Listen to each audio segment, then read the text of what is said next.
Everyone, Hindi साहित्य और व्याकरण एमसीक्यू में आप सभी को स्वागत करती हूँ।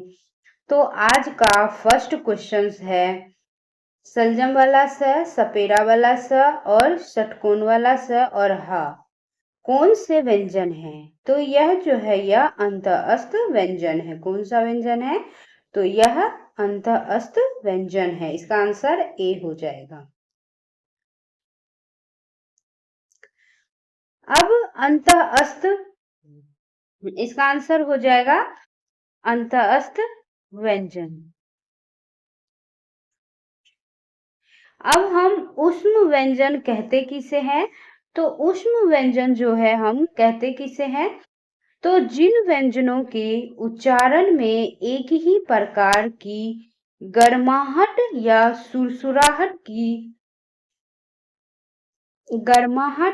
सुरसुराहट सी प्रतीत होती है, उसे हम ऊष्म स्वर व्यंजन कहते हैं। क्या कहते हैं?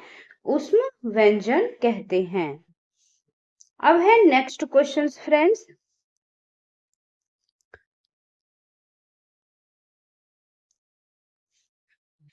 स्वर सहित, यह मिस्टेक हो गया है टाइपिंग में। स्वर सहित व्यंजनों को लिखते समय उसके नीचे लगाते हैं। क्या लगाते हैं? तो हलंत लगाते हैं। क्या लगाते हैं? हलंत लगाते हैं। स्वर सहित व्यंजन को लिखते समय उसके नीचे लगाते हैं हलंत। अब है नेक्स्ट क्वेश्चंस। अजायब घर है, अजायब घर है। तो अजायब घर जो है वो क्या है? तो संकर शब्द है। क्या है? संकर शब्द है। कौन सा शब्द है अजायब घर? तो संकर शब्द है।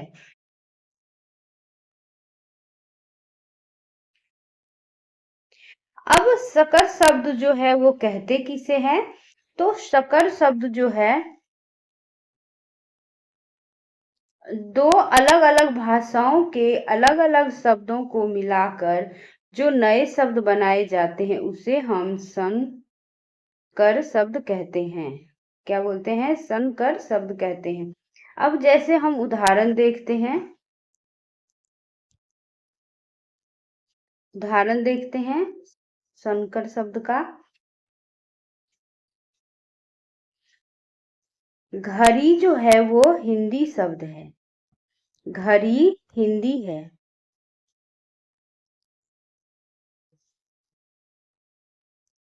हिंदी जो है वो घड़ी हिंदी शब्द है और साज जो है वो फारसी शब्द है। साज, साज फारसी है। तो इन दोनों को मिला के क्या हो जाएगा? घड़ी साज। क्या हो जाएगा? घड़ी साज। यह जो है वो संकर शब्द है। जैसे और एक बार उदाहरण देखते हैं, मच्छरदानी। मच्छरदानी जो है, मच्छर जो है वो हिंदी है और दान जो है वो फारसी शब्द है। तो मच्छरदानी। एक और उदाहरण देखते हैं, रेलगाड़ी। रेलगाड़ी, यह जो है संकर शब्द है। संकर शब्द का यह उदाहरण है। जैसे अजायब घर क्या है? तो संकर शब्द है। अब नेक्स्ट क्वेश्चन से देखते हैं। जो स्त्री सूर्य भी न देख सके तो वाक्यांश जो है के लिए एक शब्द दीजिए। तो इसका आंसर हो जाएगा असूर्य पश्या। क्या हो जाएगा? असूर्य पश्या। इसका आंसर बी हो जाएगा। अब कुछ और उदाहरण देख लेते हैं। जिसका कोई शत्रु न हो, जिसका कोई शत्रु न हो उसे क्या कहेंगे? तो अजात शत्रु कहेंगे। जिसका कोई शत्रु न हो उसे अजात शत्रु कहेंगे। और मन या चाहे हृदय की बात जानने वाले को क्या बोलेंगे? अंतर्यामी। क्या बोलेंगे? अंतर्यामी। गुरु के समीप रहने वाला विद्यार्थी को क्या बोलेंगे? अंतेवासी। क्या बोलेंगे? गुरु के समीप जो रहने वाले विद्यार्थी होते हैं उसे हम अंतेवासी कहते हैं। और जिसके बिना काम न चल सके, जिसके बिना काम न चल सके उसे क्या बोलेंगे? अपरिहार्य। क्या बोलेंगे? अपरिहार्य।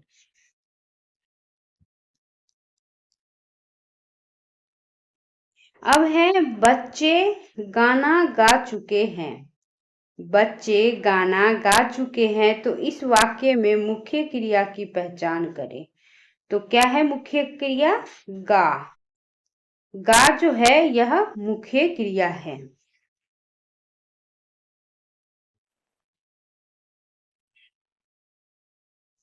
अब हम क्रिया कहते किसे हैं वो देखते हैं। जिन शब्दों से किसी कार्य का होना, जिस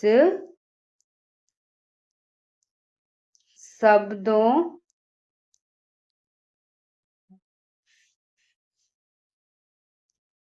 क्या है? जिन शब्दों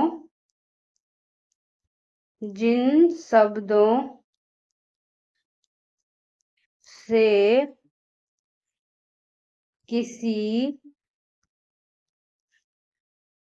कार्य का होना या करना समझा जाए उन्हें क्रिया कहते हैं। क्या कहते हैं? क्रिया कहते हैं। जैसे खाना, जैसे हो गया, जैसे खाना, खाना हो गया, पीना हो गया,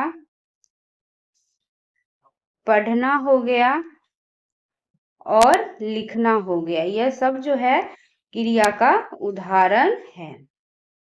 इसका आंसर हो जाएगा बी, गा। गा जो है यह मुख्य क्रिया है। अब है राम भोजन करके सो गया। राम भोजन करके सो गया। इस वाक्य में कौन सी क्रिया निहित है?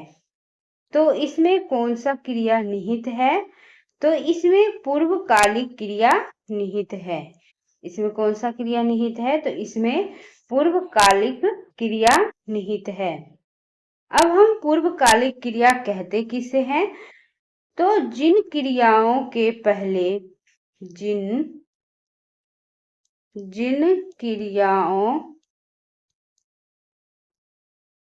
क्रियाओं के पहले कोई अन्य क्रिया आए उन्हें क्या कहते हैं? पूर्वकालिक क्रिया कहते हैं। अब पूर्वकालिक क्रिया का मूल रूप होती है अथवा उसके साथ कर या करके का प्रयोग किया होता है। किसका प्रयोग होता है पूर्वकालिक क्रिया में? कर या करके। अब उस जैसे उदाहरण है पूर्वकालिक क्रिया का उदाहरण है, जैसे उदाहरण देखते हैं पूर्वकालिक क्रिया का। तो वह खाना खाकर सो गया। वह खाना खाकर सो गया। तो यह जो है यह पूर्वकालिक क्रिया का उदाहरण है। अब हम आगे क्वेश्चंस देखते हैं। पुल्लिंग स्त्रीलिंग का कौन सा जोड़ा सही नहीं है? इसमें सही नहीं है वह छांटना है, तो इसमें जो है इसका आंसर सी हो जाएगा। सम्राट का सम्राट ही नहीं होता, यह जो जोड़ा है यह गलत है। अब है हिंदी तथा इसकी विविध बोलियां किस लिपि में लिखी जाती हैं? हिंदी तथा इसकी विविध बोलियां किस लिपि में लिखी जाती है? तो इसका आंसर हो जाएगा देवनागरी लिपि में लिखी जाती है। किस लिपि में लिखी जाती है? तो देवनागरी लिपि में लिखी जाती है। गगनचुंबी शब्द में निम्न में से कौन सा समास है? गगनचुंबी शब्द में कौन सा समास है? तो इसमें तत्पुरुष समास है। कौन सा समास है? तो तत्पुरुष समास है। गगन को चूमने वाला, गगन को चूमने वाला, कौन सा हो गया? तत्पुरुष समास हो गया। गगनचुंबी में जो है वो कर्म तत्पुरुष है। कौन सा तत्पुरुष है? तो कर्म तत्पुरुष है। और इसमें को का लेप हो रहा है। किसका? को का लोप हो रहा है। को का लोप हो रहा है। अब तत्पुरुष समास कहते किसे हैं? तो तत्पुरुष समास जो है वो कहते किसे हैं? तो जिस समास में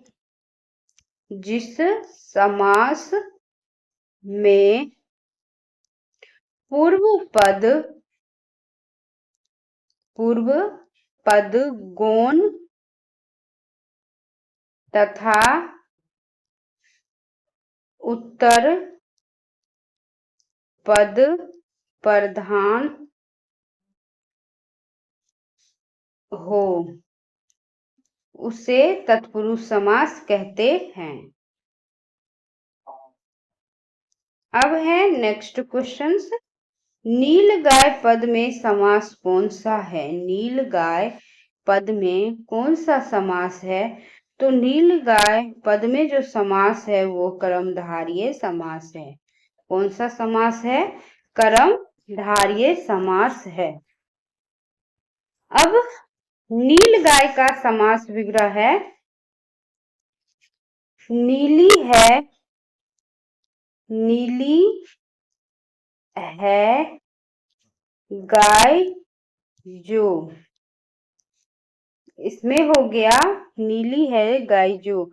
इसमें नीली और गाय शब्द के बीच विशेषण और विशेष्य का संबंध है। किसमें? नीली और गाय में विशेषण और विशेष्य का संबंध है। अब ऐसा समास जिसका पहला पद तो विशेषण है, पहला पद विशेषण है और दूसरा पद विशेष्य है, तो गाय जो है यह विशेष्य है। और पूर्व पद एवं उत्तर पद में उपमान और उपमेय का संबंध हो, उन्हें हम कर्मधारय समास कहते हैं।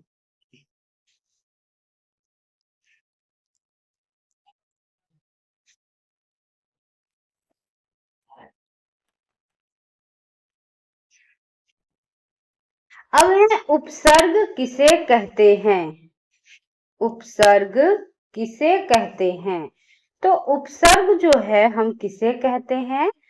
तो जो शब्दांश मूल शब्द के पहले जुड़कर उसके अर्थ में परिवर्तन कर देते हैं अथवा विशेषता उत्पन्न कर देते हैं, उसे हम उपसर्ग कहते हैं। इसका आंसर बी हो जाएगा।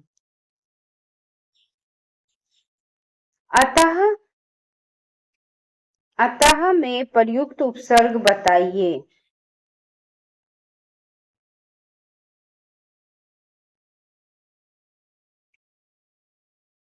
तो इसमें अ उपसर्ग है। इसका आंसर अ हो जाएगा। ए आंसर हो जाएगा इसका।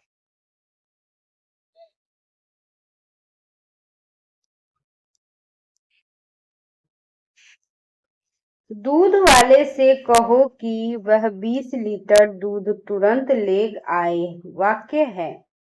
दूध वाले से कहो कि वह 20 लीटर दूध तुरंत ले आए। यह वाक्य है कौन सा? तो इसका आंसर हो जाएगा आज्ञावाचक वाक्य।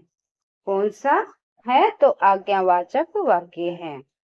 अब आज्ञावाचक वाक्य कहते हैं जिसमें आज्ञावाचक वाक्य वे वाक्य जिनसे किसी प्रकार की आज्ञा का बोध हो।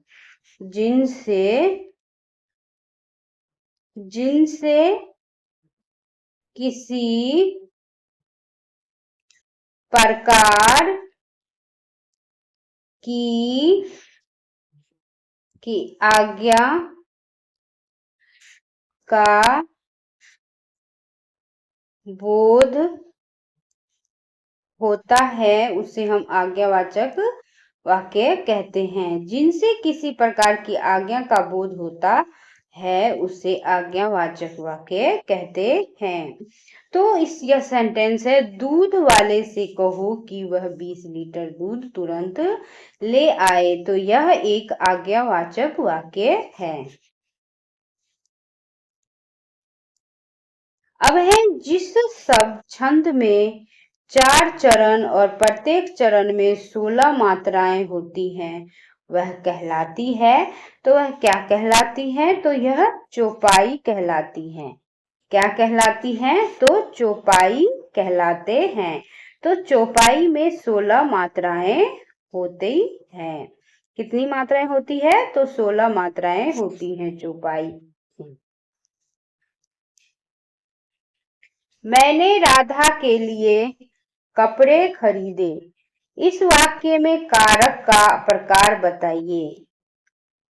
तो इसमें कौन सा कारक हो जाएगा? तो संप्रदान कारक हो जाएगा। के लिए, तो यह संप्रदान कारक है। तो इसका और भी कारक देखते हैं। कर्ता ने, इस कारक कितने होते हैं? तो कारक जो है वो 8 होते हैं। कितने होते हैं? 8 होते हैं कारक। कर्ता ने कौन कौन से होते हैं? कर्ता ने कर्म को करण से के द्वारा और संप्रदान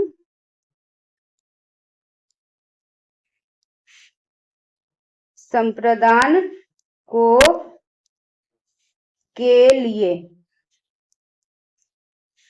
अब है आपादान।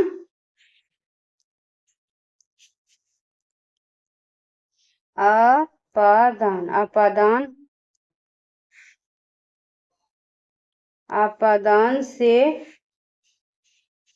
और संबंध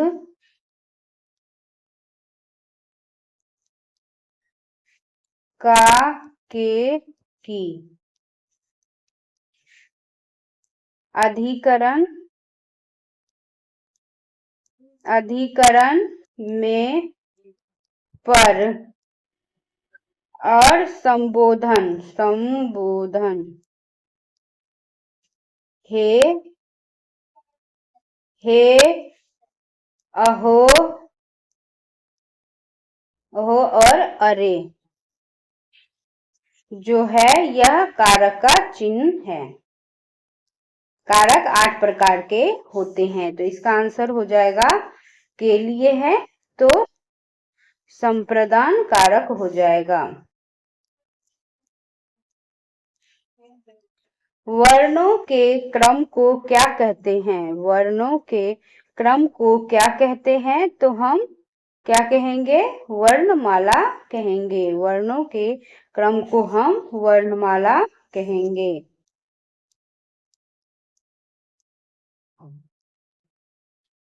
मित्र मिलन शीर्षक कहानी संग्रह किस की रचना है?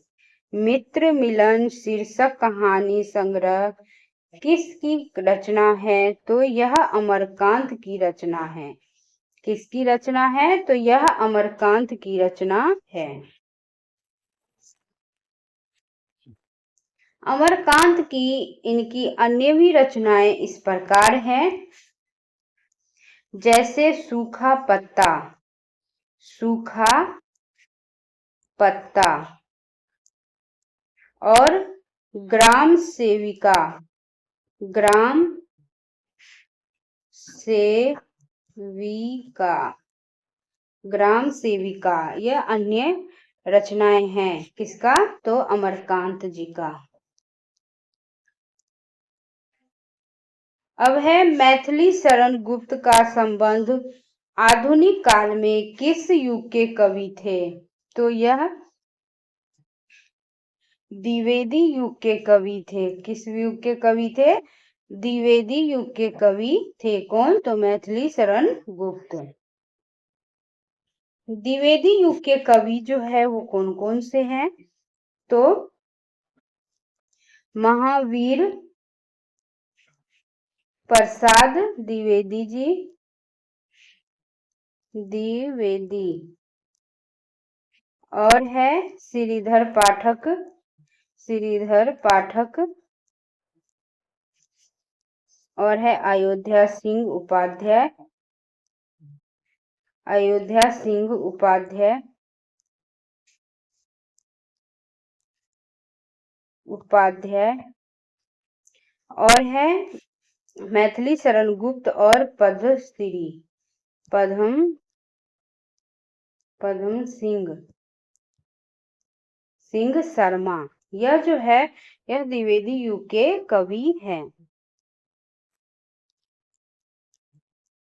अब है राम वृक्ष बेनीपुरी की रचना माटी की मूर्ति किस साहित्यिक विधा से संबंधित है? तो यह जो है यह किस विधा से संबंधित है? तो इसका आंसर हो जाएगा यह यात्रा वृत्तांत विधा से संबंधित है। किससे संबंधित है? तो यह यात्रा वृत्तांत से संबंधित है। अब जैसे राम वृक्ष बेनीपुरी की कुछ रचनाएं हैं, जैसे रजिया, मील के पत्थर और कर्मवीर और गेहूं और गुलाब, गेहूं और गुलाब, और विद्यापति और पदावली। क्या है? पदावली। यह जो है राम वृक्ष बेनीपुरी की प्रमुख रचनाएं हैं। माटी की मूर्तें जो है यह एक यात्रा वृत्तांत है। क्या है? यात्रा वृत्तांत है।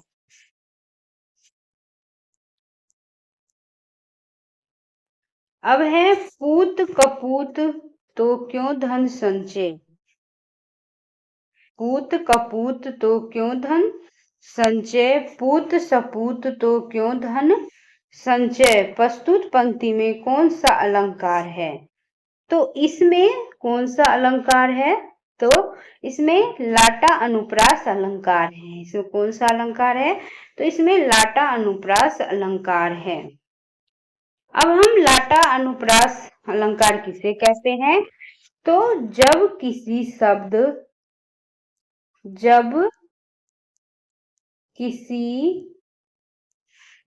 शब्द या वाक्यांश की आवृत्ति उसी अर्थ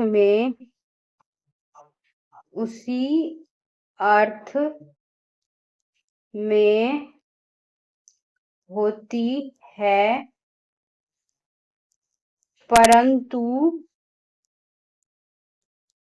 परंतु तात्पर्य या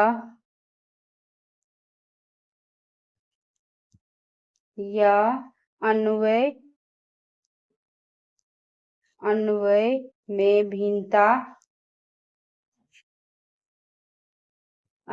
में भिन्नता होती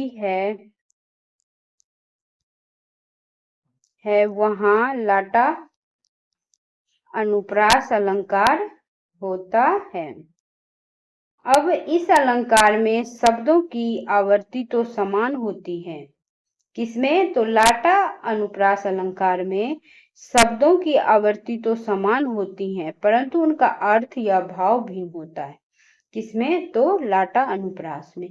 अब अनुप्रास अलंकार के 5 भेद हैं। अनुप्रास अलंकार के कितने भेद हैं? तो 5 भेद हैं। तो 5 भेद कौन कौन से हैं? तो पहला है छेका अनुप्रास, सेकंड है वात्य अनुप्रास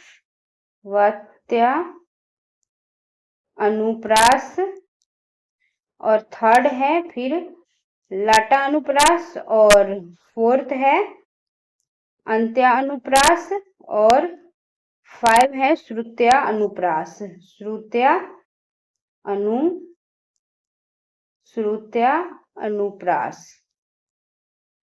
अनुप्रास के कितने भेद हैं? तो 5 भेद हैं। कौन कौन से? छेका अनुप्रास, वत्या अनुप्रास, लाटा अनुप्रास, श्रुत्या अनुप्रास और अंत्या अनुप्रास।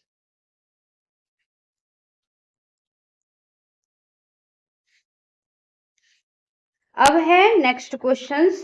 जसोदा हरि पालने झुलावे, हलरावे दुलरावे मलहावे, जोई सोई कछु गावे। इस पंक्ति में कौन सा रस है? तो इसमें जो है वो वात्सल्य रस है। कौन सा रस है? तो इसमें वात्सल्य रस है। अब जैसे वात्सल्य रस का संबंध छोटे बालक बालिकाओं के प्रति माता पिता एवं सगे संबंधियों का प्रेम एवं ममता के भाव से है, उसे हम वात्सल्य रस कहते हैं। जैसे वात्सल्य रस का स्थायी भाव क्या होता है? स्नेह। क्या होता है? स्नेह होता है स्थायी भाव। अब है नेक्स्ट क्वेश्चन। हिंदी खड़ी बोली किस अपभ्रंश से विकसित हुई है? हिंदी खड़ी बोली किस अपभ्रंश से विकसित हुई है? तो किस अपभ्रंश से विकसित हुई है? तो यह सौरसेनी अपभ्रंश से विकसित हुई है।